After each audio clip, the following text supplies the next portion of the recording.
এটা শ্রীবীর রিনি দিদি। সে ছোট্টবেলা থেকে, রিনি নিজেও ছোট তবু ওকে কোলে নিয়ে নিয়ে বসে থাকে। ছোটবেলারও অনেক ভিডিও আছে আমার কাছে।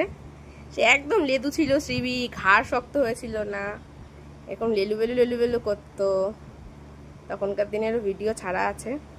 বাকি এখন শ্রীবি কত বড় হয়ে গেছে। তাকাও এইদিকে মা। এই যে দিদি তো কদিন পরে চলে যাবে। দিদি মিশনে থাকে, রামকৃষ্ণ মিশনে। কোথায়? ব্যারাকপুর। ব্যারাকপুর রামকৃষ্ণ মিশনে ও থাকে। তো কদিন ছুটিতে এসছে, গরমের ছুটিতে আবার চলে যাবে মনে হয় 7 তারিখে। তারপরে আবার শ্রীবি একা হয়ে যাবে।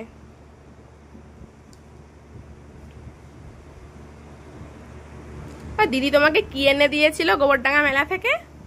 কোনটা যেন এনে দিয়েছিল? এই যে এই পেঁচাটা ওরা গোবরডাঙ্গা মেলায় গেছিল, সেখান থেকে এনে দিয়েছিল রিনি শ্রীভিকে। ও এটা নিয়ে খুব খেলে, ওটা খুব প্রিয়। আর এইটাও এনে দিয়েছিল, এটা ওই বাদুড়িয়া মেলা হয়, ওই বাদুড়িয়া মেলা থেকে ডোরেমন। টাকাও পাকুর। আর এইটা ওর একদম ছোট, মানে ছোট যখন ও হয়েছিল তখনকার জামা, 1-1.5 মাসের জামা। আজকে দেখলাম হয়ে গেল। স্ট্রেচেবল তো, গেঞ্জি কাপড়ের।